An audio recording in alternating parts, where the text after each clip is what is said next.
There we go. Hello, hello, Table hello, 58 time. hello. Table 58ers all around the world. What are these in two Oh, continents, yeah. one in France and one in the States. Right, welcome to Table 58. I'm Sarah. This is Marissa. Despite how we may appear or indeed behave during the next hour, we're both very, very sober. We do both follow a program. You can find the info and links in the channel bio and vid description, but that's not the reason we're here. This is just a place we get to hang out and have a chat and a catch up, basically. Because we're thousands of miles apart, so we don't get to go for coffee. So we'll talk about anything and everything, whatever's on our mind. Except for Fight Club, because everyone knows you don't talk about Fight Club.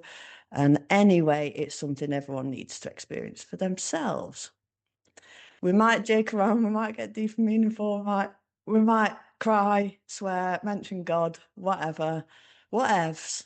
So just fair warning that that's what you're letting yourself in for the next hour. We're not bothered about numbers. Well, we are bothered about numbers quite a bit, actually, but certain numbers. But subscriber numbers, we're not all that bothered about, or view counts or anything. But we do care about you. So if there's anything that you would like us to discuss in future podcast episodes, you can email anything to us or even just say hello, frankly, to pods@table58.org, or you can leave a comment below. Whoever you are, whatever you are, wherever you are, we're so glad you're here. So, what's been happening? It's been 2 weeks. 2 weeks since we've had a chat. Yeah, it's fun. I've been thinking about acceptance and surrender a lot. So, and then you brought up something, we do talk about Mark Nepo in here, so he'll make an appearance probably more than once. But one of his readings is talking about loving yourself and the invisible bird and feeding that, which I equate to the soul. And so these last 2 weeks in my life, anyway, have been some real thing. In Alcoholics Anonymous, we call it the trudge. But I feel that I'm in this moment of new surrender, like acceptance to surrender in what God's plan is and the difference between this, like having broad shoulders for big things. And then, like, when it's just in the too big for me category. And so I kind of want to toss it back your way, actually, and like how these things maybe are coming up in your life. And then I don't know if you have any of this going on, accepting and surrendering or feeding your own invisible bird.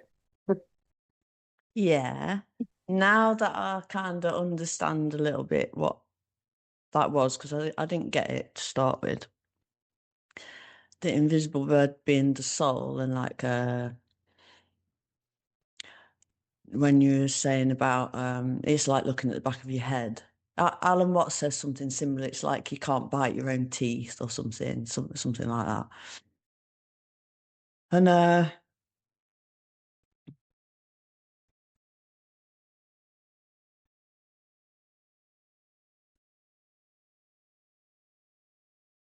just the what's coming to mind right now is that it's incredibly uh personal. It's like it's my but so I'll just say preface this with like we are taught to talk about ourselves like rather than other people, so that's why it always feels like it's weird for me getting used to talking in the first person, like this is my thing, where what my how I learned to socially adapt was to always talk about your thing, the other person all the time. So for me to say, well, the way I see it is, still feels a bit odd and unpolite. Feels unpolite. But yeah, for me, it's that this is something between me and God only. So the other bit is really coming to mind of the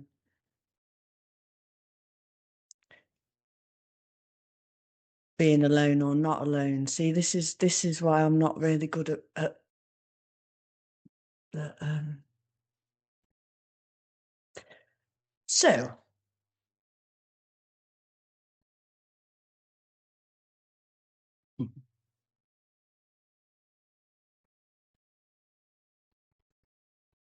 it's all I'll just say this, and then whatever is it's my own personal journey, um and the same That like is what it means, Sarah. It does just mean sharing your story, not telling people how you do it, just from this is my experience. Just like mm, because we all have a God of our own understanding, you know. So anyway, yeah, that's yeah, but just those words, just using those words, right? I then This is what I did today. This is what I did today. This is what I think of that. This is my mm. opinion on So whatever. that's why I say from my experience instead of like what I think or like suggested of me or from what I experience.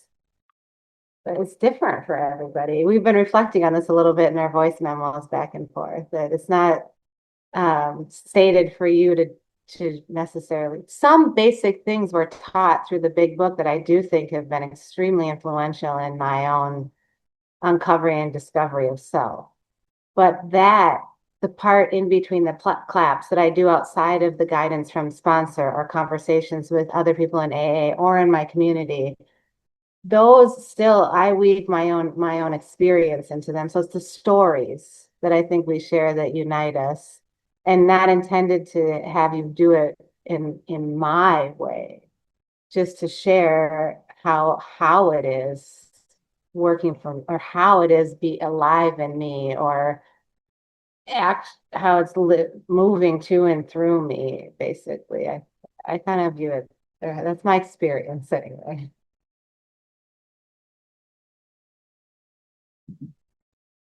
So, do you want to do acceptance and surrender? I want Or to hear your story that you were going to share. which one? I didn't have a I mean, certain. I thought you said there was something, yeah, around it. Yeah, go ahead. I don't know what Okay, you. here, yeah, let me see if I can help for a second where I'm going with it. So I was having a conversation with my sponsor, and she was sharing with me about accept, we were talking about acceptance leading into surrender. And she gave me a visual of acceptance is similar to you're on the top of a hill with 100 other people. And at the bottom of the hill are however many thousands, 10, hundreds of thousands. And acceptance is the top of the hill when I'm saying, okay, I get it. I get it. I'm powerless over, let me use alcohol. I know it. I can't drink again. I can tell you why for all of the reasons, I get it. But it also includes manageability, which would mean, this willingness to start to incorporate a few different things into my life that will help me understand what I mean when I say I'm powerless. Because a lot of the things that I say in my life, I don't quite understand yet. I'm just saying that. You talked about the Billy Graham example in church when you just were like, okay, I give myself to God. It's similar to that. The surrender is when I say, okay, I'm going to go down the hill, and it's a big one, and join the 10, hundred thousands at the bottom of the hill who have done that. And that process is a coming to believe process that I have come to learn as stacking up a bunch of days, doing a basic routine that does involve quite a bit of retreating so that I can start to see me without the external noise. Because I find that a lot of it's common for people to kind of want to share with you how they feel about what you've done or been and who. And so for me, I needed to get aligned with the God of my own understanding, which was the going down the hill and then surrendering to like, okay, pal, I'm ready now. Let me just say, okay, I'm ready and willing to do these things, like relieve me of the bondage of self so I can better kind of just connect with the rest of the world and get into what we get to in step 12, where you can basically live through example. It's not words aren't the solution any longer. It's the way that I walk in life and how I choose to. Like I ended up at a class at the one of the gyms when I was in Lincoln a few years ago, the YMCA, and it just so happened that the person teaching the course was the head softball coach at the University of Lincoln, Nebraska. She's a big deal. She doesn't consider herself that, but and anyway, I got to have an experience with her teaching the course. And one of the things that she said that she asks her athletes to consider is, how do you want other people to feel when you walk into a room?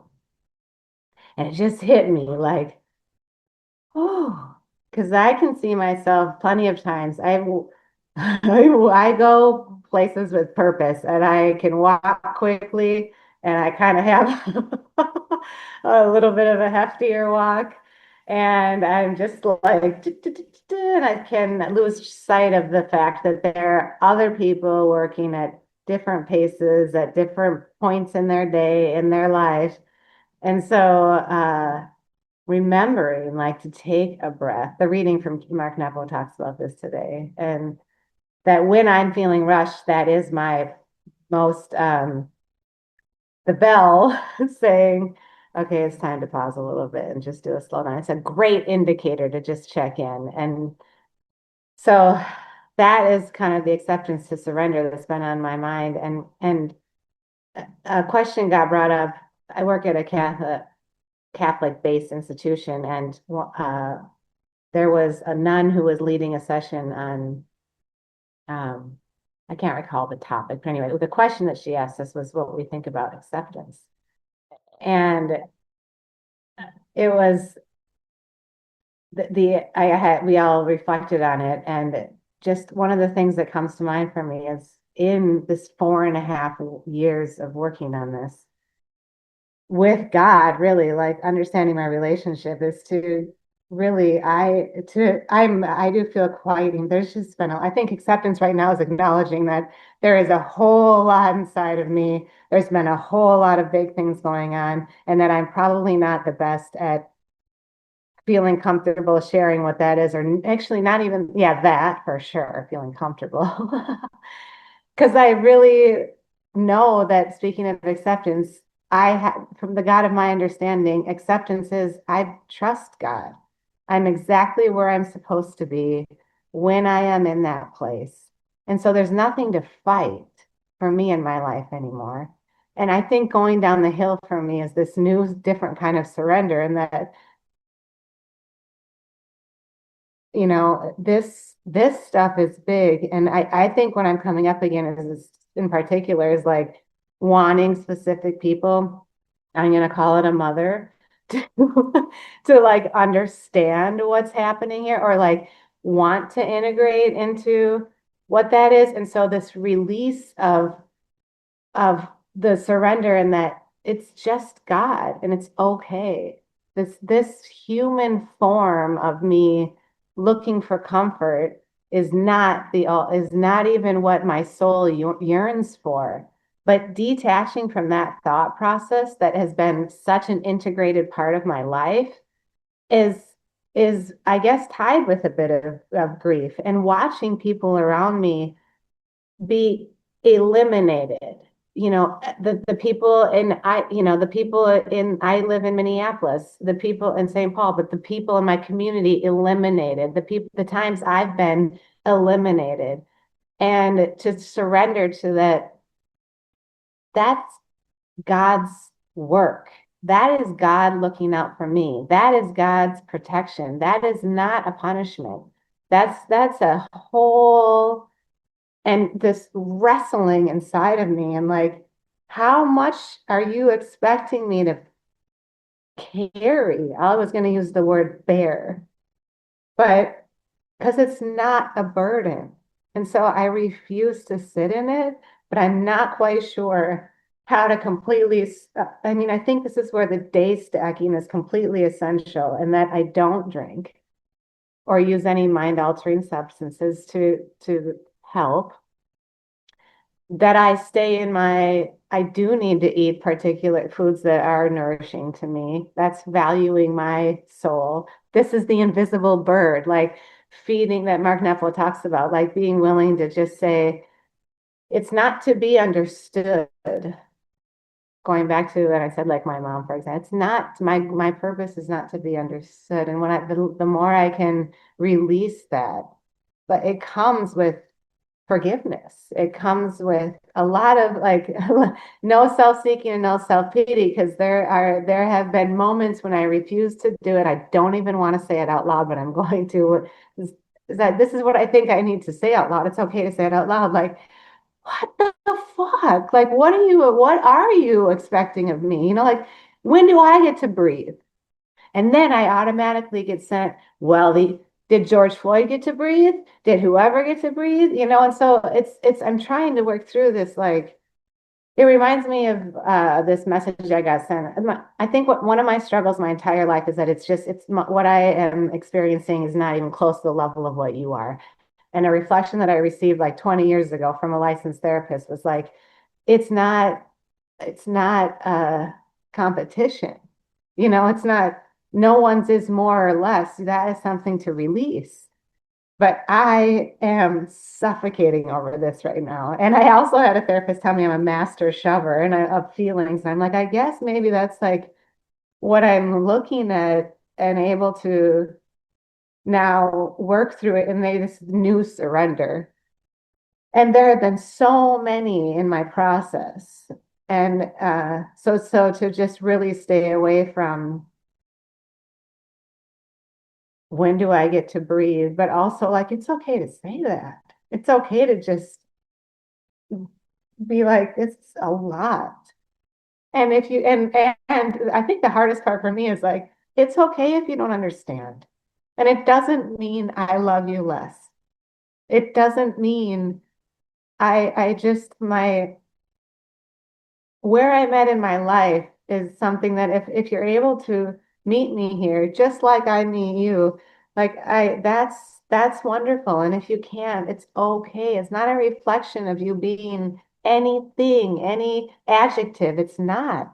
It's just the different places we are in our life, except when you have conversations with people around this, that's how they feel a lot of times. People feel that you've left them out or that you don't care about them or how come you didn't give me this time or that time. And it's really hard for people to see that they maybe haven't, you know, that we get to be responsible for reaching out and to be there for somebody else too. And so I just feeding the invisible bird is can be perceived in a lot of ways. And that's where I think the retreat is so important because it's not that. And when I notice that I'm really feeling like I'm going to use the word weak, weary. Like I've only known how to bear a shield. And and the perception of me from many people that I care about is that's your role.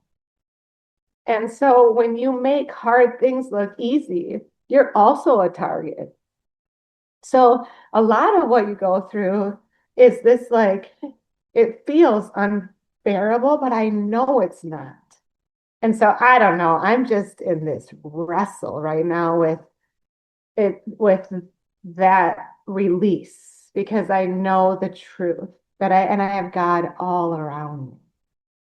You know, I just got to talk about you last night with the sponsee, and I was just like, I do want to say it out loud. Like, you've been the person since I moved who just keeps showing up, and everybody else is important. It's like I even hesitate to share these things because other people feel less than. It's not a competition. It's just God sends certain people at certain times, and you've been the person who has just stood there with me. And from a really big move through very big transitions of communities of people that I didn't anticipate shifting the way that they did. And then through my own voice and decisions that I absolutely feel very good, like freed in, and that I know that God is moving me. It's not personal. I'm not upset about anything really. But to speak my truth comes off that way. And so you have to discernment, the word the act that I accidentally got, developing discernment. Like, so I'm just grateful for because I have the people at certain times that come in and you bend that for me for the last, 5, 6 months. And I don't have to explain myself. I just can be understood and lifted without emotional warfare, the thing that without rug pulling, which is all I know. But when it doesn't matter that other people don't recognize that's what their actions are doing, it doesn't matter. It matters that I stay grounded in me, and I need a person like you in my life. And Kay is my other person who calls, and she's it's different in her own right. So anyway, I'm in the down the hill to a new surrender to the God of my new understanding, basically. And it's been just like, okay, let's warrior out spiritual machete that I talked about. Like, I think it's internal, the bird now, like the spiritual machete of cleansing out here again and just recombobulating the emotional displacements, page 27 in the big book. And that is right aligned with relieving me of the bondage of self so I can better do thy will. Sometimes it just feels like, oh, like it's a big responsibility and I'm up for the task, but no buts. I'm up for the task. This learning process that spirit takes us on is quite requires a lot of courage, I would say. How do you feed your bird? How do I feel about? I was just gonna actually read the bird one, Oh, which is good. back a little way, isn't it? Can you remember what day It's it was? on, it's January 25th. I do have it on page 29, but I know I have the book here. January 25th. What day was that? Monday, Tuesday, Wednesday, Thursday. I think it was Sunday, but that's just pulling that off of my head. So let me look. 25th, Sunday. 25th.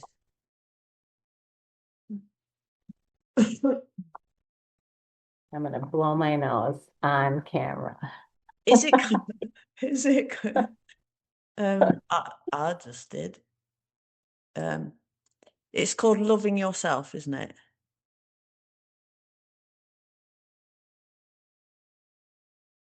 Is it called Loving Yourself? Oh, you're muted. It You is. went I'm ahead. muted, so I did. Yeah, it was. So you wouldn't have to hear it. Right. Yeah, it So is. Love yourself. let's just read this one out because we're all right for time. So everybody knows what we're talking about. Do you want to read it or I read it? I don't mind. Go ahead. Okay. So it's called Loving Yourself, and then the little excerpt that he quotes is, I begin to realize that in inquiring about my own origin and goal, I'm inquiring about something other than myself. In this very realization, I begin to recognize the origin and the goal of the world. That's by Martin Buber. It's a bit blurry. In loving ourselves, this is Mark Nepo now. In loving ourselves, we love the world. But just as fire, rock, and water are all made up of molecules, everything, including you and me, is connected by a small piece of the beginning. Yet, how do we love ourselves? It is is as difficult at times as seeing the back of your head. It can be as elusive as it is necessary. I have tried and tripped many times, and I can only say that loving yourself is like feeding a clear bird that no one else can see. You must be still and offer your palm full of secrets like delicate seed. As she eats your secrets, no longer secret, she glows and you brighten, and her voice, which only you can hear, is your voice bereft of plans. And the light through her body will bathe you till you wonder why the gems in your palm are ever fisted. Others will think you Others will think you crazed to wait on something no one sees, but the clear bird only wants to feed and fly and sing. She only wants light in her belly, and once in a great while, if someone loves you enough, they might see her rise from the nest beneath your fear. In this way, I've learned that loving yourself requires a courage unlike any other. It requires us to believe in and stay loyal to something no one else can see that keeps us in the world, our own self-worth. In the great moments of conception, the birth of mountains, of trees, of fish, of prophets, and the truth of relationships that last, all begin where no one can see, and it's our job not to extinguish what is so beautifully begun. For once full of light, everything is safely on its way, not pain-free, but unencumbered, and the air beneath your wings is the same air that thrills in my throat, and the empty benches in snow are as much a part of us as the empty figures who slouch on them in spring. When we believe in what no one else can see, we find we are each other. In all moments of living, no matter how difficult, and all moments of living, no matter how difficult, come back into some central point where self and world are one, where light pours in and out at once. And once there, I realise, make real before me, that this moment, whatever it might be, is a fine moment to live and a fine moment to die. And once there, I realise, make real before me, that this moment, whatever it might be, is a fine moment to live and a fine moment to die.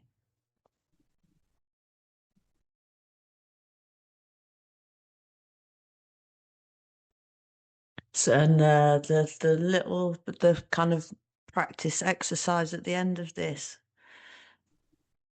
says, as you sit quietly, let each breath take you deeper into your center without sorting or selecting through what you find. Become aware of an original part of who you are. It could be your laugh, your stubbornness, or your love of flowers, or your love of rain. Hold that old and original part of you in your breathing as you enter your day. Be open to finding this deep part of you in others, for the same wind touches many leaves.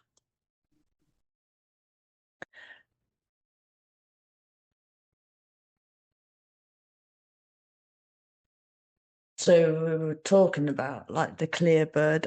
Because I couldn't kind of get hold of the image, or I couldn't get hold of the concept. But it's really simple, really. It's just self, isn't it?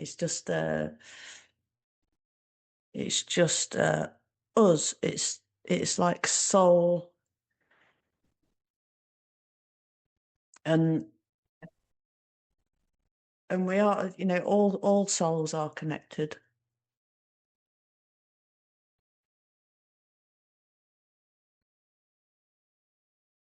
Why are we feeding the soul secrets that are no longer secret? Because they don't have to be secret. Yeah, that's all that is, isn't it? It's just secrets coming to the surface and gone. We have to like delicate seed because okay, I'm just gonna take a stab at this. I was taught there's denial, and I didn't know what that meant. I was with my sponsor. I'm like, I'm not in denial about what's going on here. And she's like, just stack up some days following my lead, Marissa. These things, secrets, I was taught one, to keep secrets, two, to tell a different narrative about what things were, and three, that if these particular things are part of my life, it's a tied to shame. It's that it makes me some type of particular human that isn't lovable.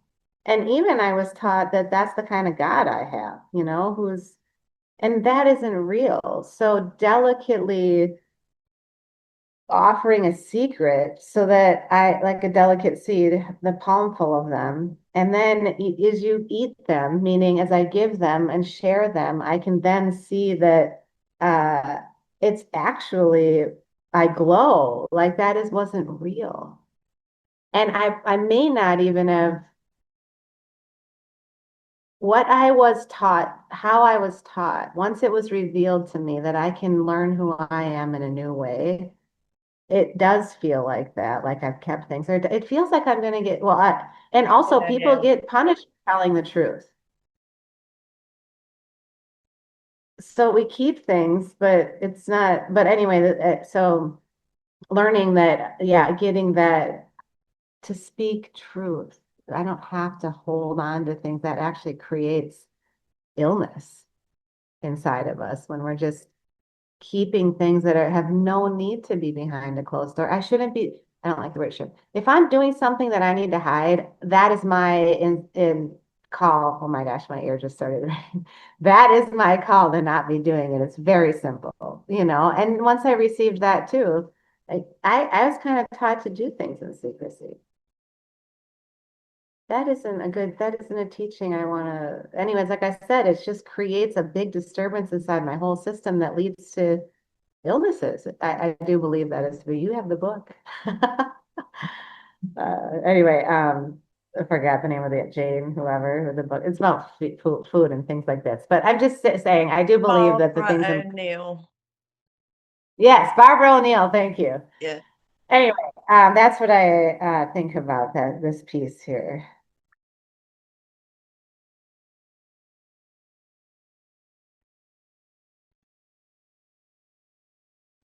Yeah, it kind of like for me, it just comes back to that. For me, back to that thing of being valid and loved. It's like I'm not going to talk about love. Being loved. It's still, yeah, it's still setting me off. But valid is um just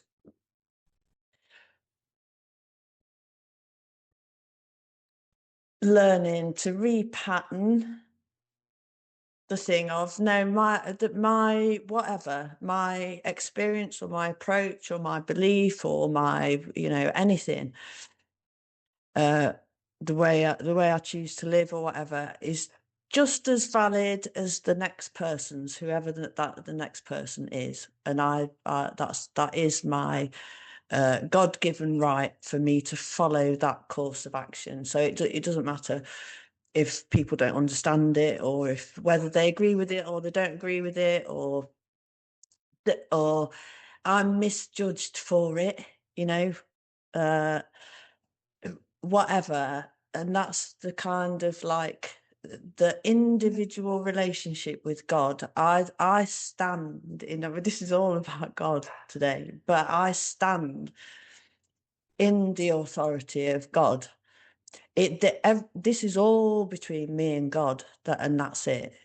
You know, everything else is manifestations of, or this is all.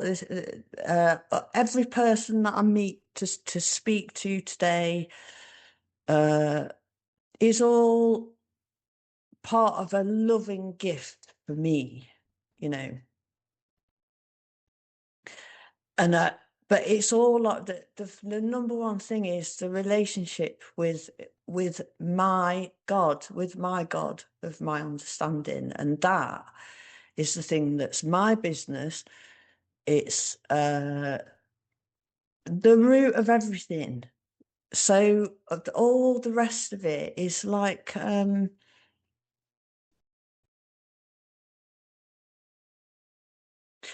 it,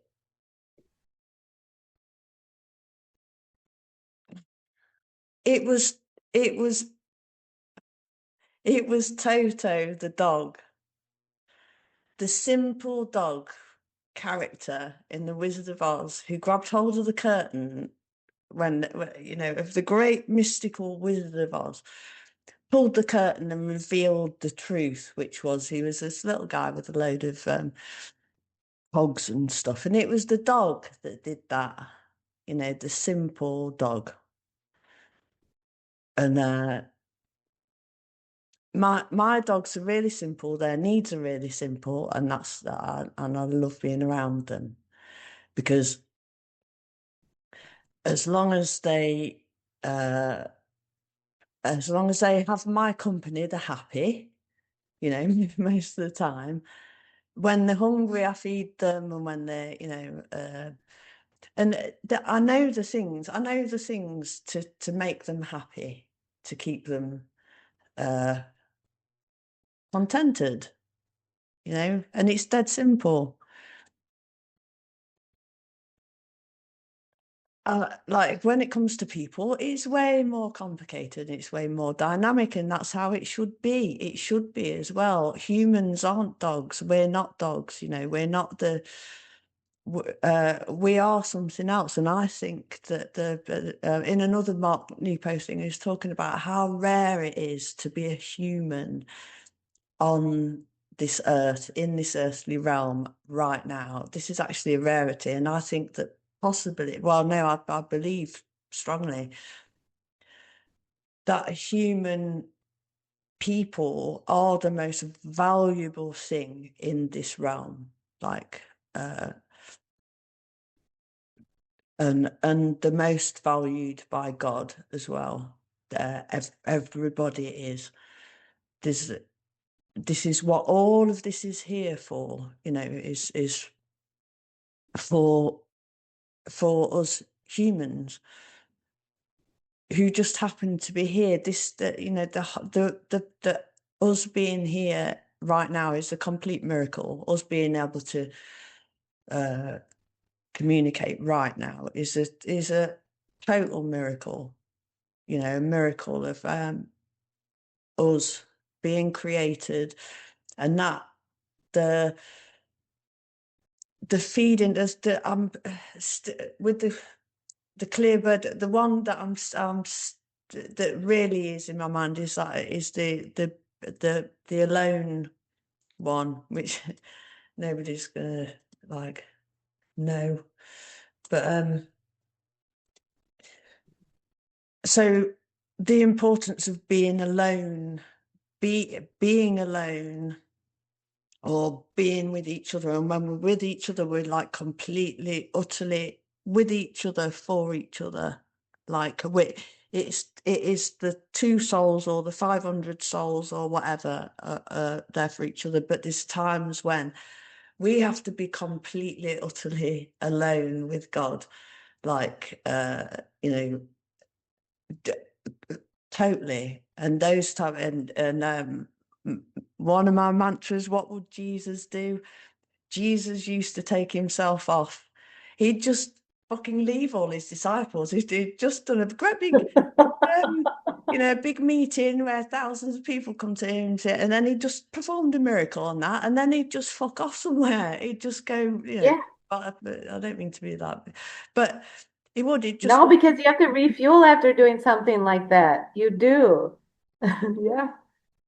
and he's, you know, he did, and one time was for 40 days. He just left, you know, and that what? How does she put it? Because she said, "Did you notice that I was saying she puts this so gently, and it wasn't her writing, was it? Oops, that's me. In the world. No, it's the next one. If I just scroll through like this, I could play my fucking videos. The unspoiled. Here it is. Thank you, God. Morning. Yeah. Right. Yeah, so this one, I'll only read the quote. It's Rainer Maria Rilke, called The Unspoiled Clearing. The Unspoiled Clearing. I am too alone in the world and not alone enough to make every moment holy. That's that's the one that I'm carrying around. So this was 2 days ago now. That's the one. First paragraph is that Mark writes is, it seems there are two basic ways to feel the fullness of life, and both arise from the authenticity of our relationships. One is from our love of life, and the other is from our love of each other. And then it goes on to talk about solitude and relationships and things. Maybe look at that another time. But with the whole I think you have time. Let's unpack it. eh? I think we have a little time. I'd love to hear. Do you want to read it? Right, I'll read it. Yeah, oh, I didn't hit record on bollocks. Never mind. Right, next time. Right, so it's January 29th in the Book of Awakening, the Unspoiled Clearing. Right. It seems there are two basic ways to feel the fullness of life, and both arise from the authenticity of our relationships. One is from our love of life, and the other is from our love of each other. Often in our solitude, we can discover the miracles of life if we take the time and the risk to be alone until the glow of life presents itself. This is the reward of all meditation. It's like taking the path of our aloneness deep enough through the woods so we can reach that unspoiled clearing. We can also reach that unspoiled clearing by taking the time and risk to be thoroughly with each other. This is a reward of love. But our most frequent obstacle to experiencing the fullness of life, which I've suffered many times, is the hesitancy that keeps us from being either fully alone with life or fully alone with each other. Being half anywhere is the true beginning of loneliness. And the exercise after it is sit quietly and let a point of loneliness that you carry rise to your awareness. Breathe slowly and feel, if you can, which way you need to lean with it, more into yourself or more into the world. Breathe deeply and try to move your heart in that direction. Yeah. You said you've been had this on your mind for a few days. How is it showing up for you? In my actual life, it is so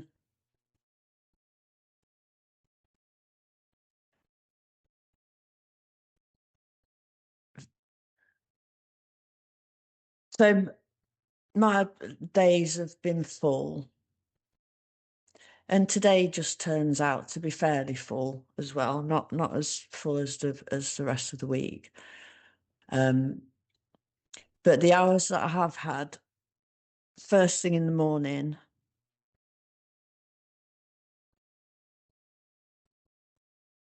I've taken them like without feeling any kind of like I ought to be doing something else. I know that I need to do that, and tomorrow is going to be my solitude day, and if I need that time ever, then I will be taking it. I've been kind of working around other people. So, like, my boss Dan just, well, his wife emailed through during the week. Oh, we're going to take some holiday at this time, so we're not going to be working. A couple of weeks in that month, and then we're taking another couple of weeks in that month. And I'm kind of thinking, oh, right, so that's when I'll have my holiday then. I'll take some holiday. And it's all right for me to kind of take, as I've decided anyway, that I can take my holiday because I haven't had a Christmas break or anything. I had no time over Christmas or New Year yet, partly to do with finances and stuff. But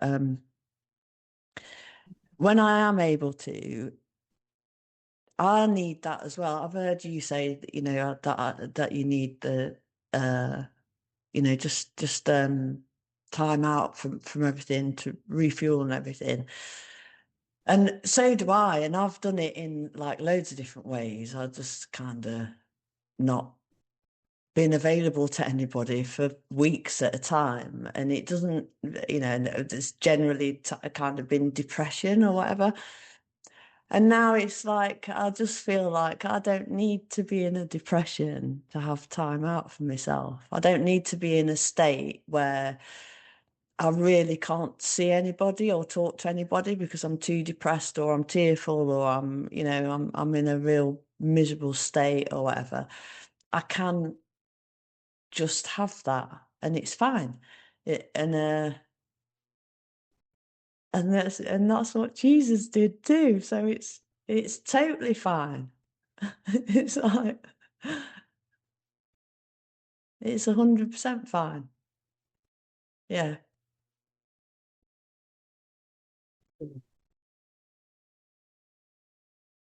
So do you feel like you're getting more comfortable with that? Is that what you're saying?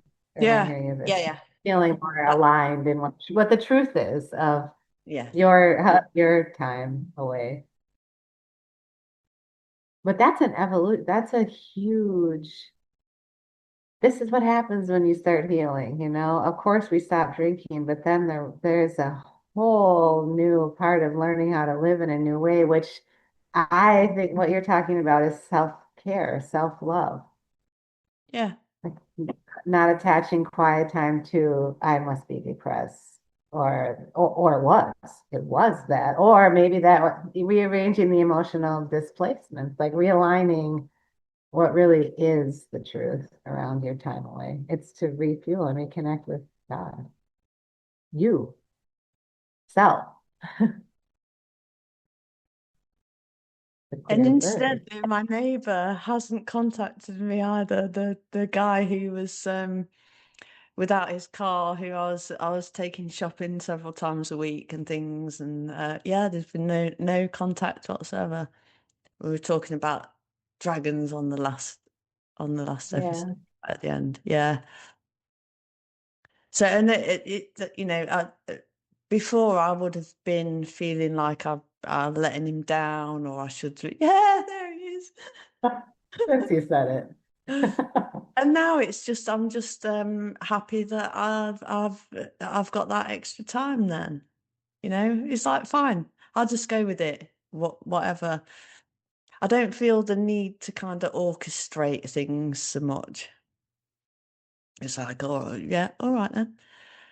This is what it's a gift. Like I was using the example the other day of like look for something you're grateful for, saying I've got 3 weeks worth of firewood left in the barn. Choose the blessing or the curse. I mean, now it's 2 weeks worth. I've got 2 weeks worth of wood left in the barn. It, is it blessing or a curse? Right, the curse is I've only got 2 weeks. left of wood, and right now I need to orchestrate this. I need to sort this out somehow. I've got to get something on order. I've got to bloody go and find or whatever. And I just, like relax and take it easy. And one day at a time as well. It's like the blessing is we have 2 weeks firewood in the barn. Today we're all, my little household is warm and fed. We've got food for today. We've got warmth for today. Whereas, like before, I wouldn't even want to, but I'd be so anxious about burning the firewood. I wouldn't even burn it. I'd be cold instead. It's like, no, don't have the fire on because there's only 2 weeks down. And look, now it's like, uh, I would like to be warm. I've got the ability to be warm, and tomorrow's going to look after itself, and we'll find out when we get there, kind of thing. And I am blessed. The blessing is that I can heat my home with stuff that I've already got here. I'm not storing up a debt for the future, or I'm not, using a resource that relies on somebody else's expertise or whatever. I know that whatever happens, I can heat my home for 2 weeks, definitely. Whether the power gets cut off or whatever, there's that security. And oh, And that there's someone figure to it out. call to order wood from, right? There's a what? Someone to call to order wood from. Like there's also Yeah, actually a resource too. So you're really not alone, you know? yeah, Yeah. yeah. But yeah, it's like it's perception and control. It's control freakery. I never thought of myself as a control freak, but other people used to call me one. I have been I have been called a control freak. And it's yeah, I can see why. It's like like the self-sufficiency thing is I need to sort this out. I need to sort this out. It's all on me to get this sorted. Well, not when I'm really just a s- You need to tell your car story. This is your big thing right now. The car with the tire, the same thing that you came up against. You're like, whoa. yeah, that was the learning thing for that, which was it's all right to say no to people. It's all right to say no to help as well, because um, it can people's help can complicate things. It just can, and that's not control freakery.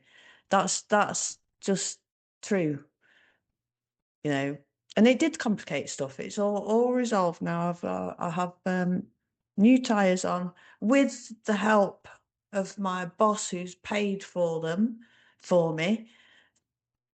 You know, that was the help. That was the help that I needed.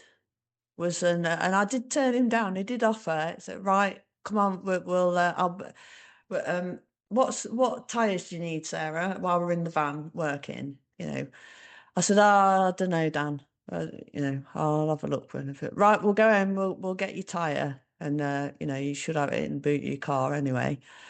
All right.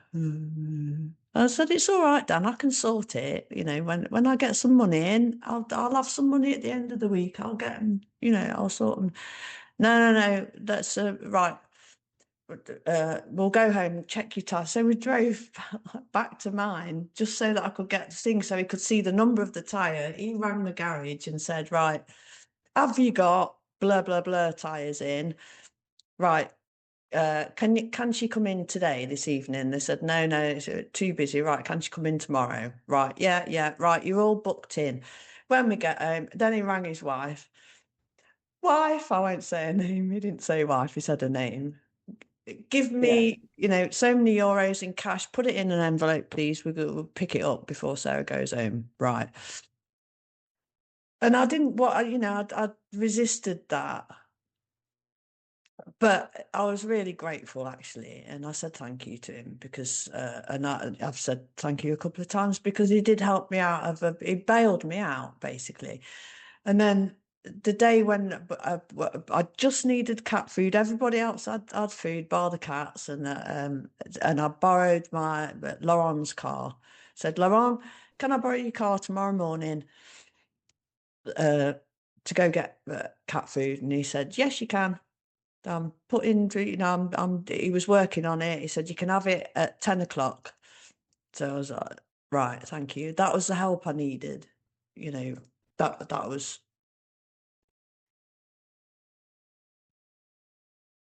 and it's like, when can I say this?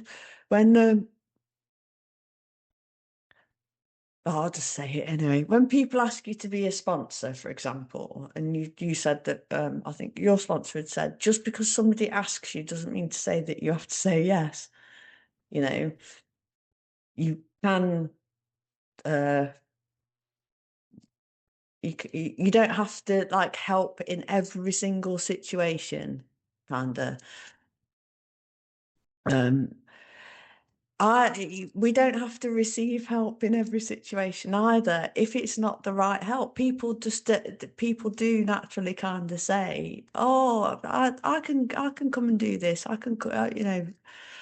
We can sort that out." Well, no, that's not what I need. You're not understanding what I need right now, and what I need is this. And what I need right now might be just leaving alone. That thing with the tires was the two French guys came out of the cafe, started taking over me, changing my tire without, you know, and while if they'd have just asked me, how can I help?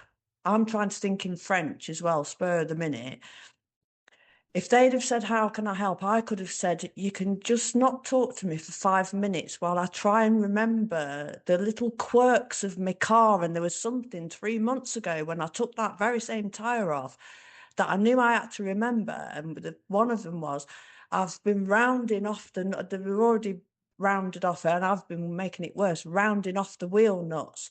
And eventually they're not going to be able to got off, especially the one anti-theft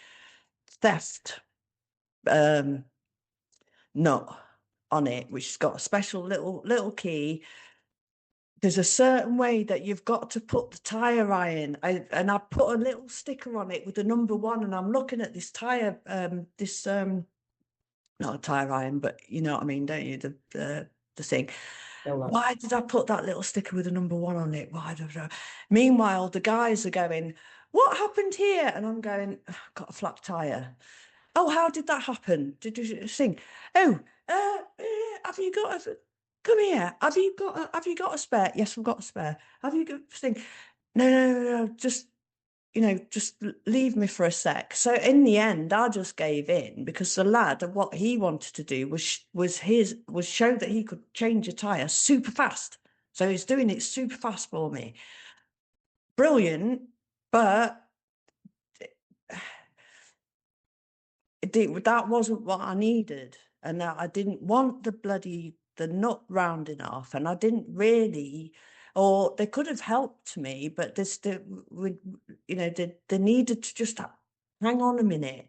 My main objective wasn't to get back on the road as fast as possible, but it all worked out okay because they went off feeling like they'd done a good thing for a damson. Is it a damson? No, it's a damsel. Damsel in distress. Yeah, a damson is a fruit, isn't it? It's like a plum. Yeah, a damsel in distress. So they were all brilliant. I'm left thinking, oh, fuck, I don't have the money for anything. Never mind a new set of wheel nuts. And if they've rounded off the theft one, that the only way to do that is to grind them out then. Which is like a pain in the ass. just for the sake of me having the strength and the presence of mind to be able to say, it's okay. Just give me, if I'll work out a way to socially acceptable way of saying, can you just back off for 5 minutes, please? Mhm. Good stuff. We got to wrap. We have got to, we have got to wrap. Yes. Yeah. Okay. Right. Wrap you up in love. Love, love, love. Right. Yeah. Okay. Okay, Ready? thank you, It's record. everybody. It's record. Stop. See, I still don't know where the stop thing is. Here it is. Right. Nice. Okay, nice talks. See you next time.